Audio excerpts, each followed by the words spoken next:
Bonjour, je m'appelle Léa, j'ai un master en psychologie et je suis chargée de projet diversité. Hello, moi c'est Elena et j'ai étudié la criminologie et je travaille pour Mentor You. Hello, donc moi c'est Elisa et j'ai fait des études de lettres, donc une licence, donc des études françaises, avec une licence en lettres modernes et un master en littérature de jeunesse. Et aujourd'hui, eh bien, je n'ai rien du tout. Ah, Bon, ça fait un sujet de discussion. Exactement.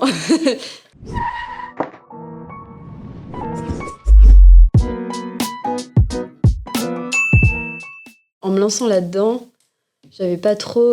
Enfin, je faisais juste mon truc, quoi. J'étais en mode, ces études-là me plaisent. Et puis, un peu, on verra ce que ça donne, quoi. Et c'est vrai qu'il a fallu commencer à chercher un métier à un moment donné. Pendant les études, se dire, bon, bah, ça va mener où tout ça? Et c'est là que moi, j'ai découvert le métier d'éditeur. Pendant un cours, en fait, je savais que ça existait, mais comment dire, je savais pas exactement tout du métier, du tout. Et donc, j'ai découvert ce métier d'éditeur parce que je devais interviewer des éditeurs dans le cadre de ce cours. Et ça m'a permis de vraiment en apprendre plus sur le métier et de me dire, mais en fait, ça pourrait grave le faire à l'issue de mes études, quoi. Ça me plairait de ouf. Et voilà, c'est là que je me suis dit, il faut que je me lance là-dedans, en fait.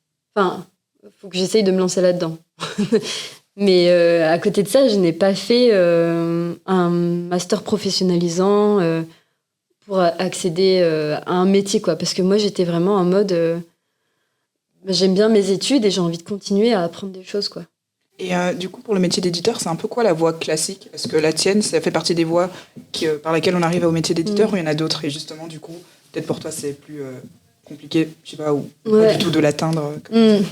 Ben, je dirais pas que j'ai une voie classique du coup pour le métier d'éditeur, puisque justement ils proposent des masters professionnalisants, métier de l'édition en fait, beaucoup. Enfin, par exemple, si j'avais continué, ça aurait été peut-être à Paris, quoi.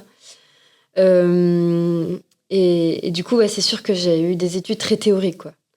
Même les profs, ils nous l'ont dit assez rapidement. C'est pas des études, c'est pas un master. En tout cas, je crois qu'ils nous avaient dit c'est un master. C'est pas un master professionnalisant qui va vous mener vers un métier. Donc ça rassure vachement sur l'avenir. Bon, je savais un petit peu qu'en allant là-bas, même avec, enfin, j'avais un stage long quand même. Il y avait la moitié de mon année de master 2 qui était consacrée à un stage en entreprise, donc c'est quand même une expérience. Mais je savais que c'était pas un master professionnalisant en alternance. D'ailleurs, c'était un peu peut-être pas le début, ça existe depuis longtemps l'alternance, mais ça commençait à être en vogue, quoi, on va dire. C'est pas comme maintenant, quoi. Où limite, si tu fais pas d'alternance, qu'est-ce que t'as pas compris, quoi. J'avais pas trop envisagé cette option parce que je crois que je me cherchais encore et je voulais faire des études qui me plaisaient, quoi. Pas forcément parler tout de suite de métier, de travail, de rentrer dans ces trucs-là du monde du travail. Ça fait un peu peur aussi, quoi. Et donc, ouais, je pense que c'est sûr, il y a des masters qui sont qui sont mieux pour accéder à ce niveau d'études, quoi. Je trouve ça chouette déjà que les profs étaient assez directs sur le fait que voilà, c'était pas un master qui allait tout de suite mener vers des débouchés et qu'aussi ça t'est pas forcément arrêté. Que, en fait, genre, passer ces années-là à étudier juste pour, entre guillemets, pas t'informer uniquement, mais tu sais, pas forcément dans cette perspective, il faut qu'il y ait du concret, il faut que je puisse trouver un métier qui me rapporte de l'argent ou qui me permette de vivre simplement. Je trouve ça aussi chouette comme manière d'aborder ces études, quoi.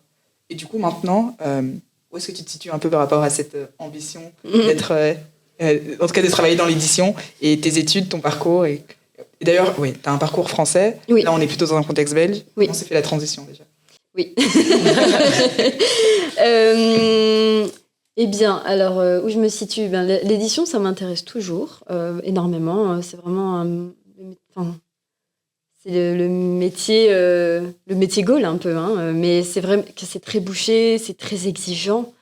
Ça dépend des entreprises aussi, mais il y a des secteurs où vraiment c'est compliqué hein, de mettre, d'entrer là-dedans et d'y rester. Mais ouais, donc un secteur très bouché, mais tellement passionnant. Et c'est un peu l'idée du métier passion, quoi. On compte pas ses heures, voilà, on se donne à fond pour son métier parce que ça vaut le coup, mais des fois on se dit est-ce que ça a du sens tout ça? On est un peu perdu. Et j'avoue que j'en suis un peu là aujourd'hui. J'en suis à me dire c'est vraiment le métier en lui-même. Enfin, voilà, c'est ce que je veux faire, c'est ce que j'aimerais faire. Mais il y a peut-être d'autres voies où je serais plus épanouie. Enfin, voilà, le métier me plaît, mais est-ce que moi je m'épanouis dedans? C'est parce que ça peut être deux choses différentes, quoi. Et bon, après, ça dépend toujours du contexte professionnel, des entreprises, etc. Hein. Bien sûr, aucune ne se ressemble, mais voilà, c'est un peu le questionnement que j'ai aujourd'hui, et d'autant plus depuis que je suis en recherche d'emploi, quoi. Parce que voilà, on se pose beaucoup de questions sur est-ce que c'est vraiment, est-ce que ça vaut le coup, quoi, un petit peu enfin, c'est tellement bouché que c'est un peu décourageant. C'est vrai que c'est pas simple de s'y retrouver, mais c'est pour ça que c'est bien aussi d'avoir d'autres choix et voilà, de s'ouvrir à d'autres opportunités, même que ce soit dans l'édition ou d'autres secteurs. Je pense que c'est important de s'ouvrir des portes. C'est pas parce qu'on a fait des études de lettres qu'on doit être éditeur. Enfin, voilà, c'est comme des professeurs qui se reconvertissent parce qu'ils en ont marre du système de l'enseignement, quoi. C'est un peu ça. C'est un peu où j'en suis aujourd'hui, quoi.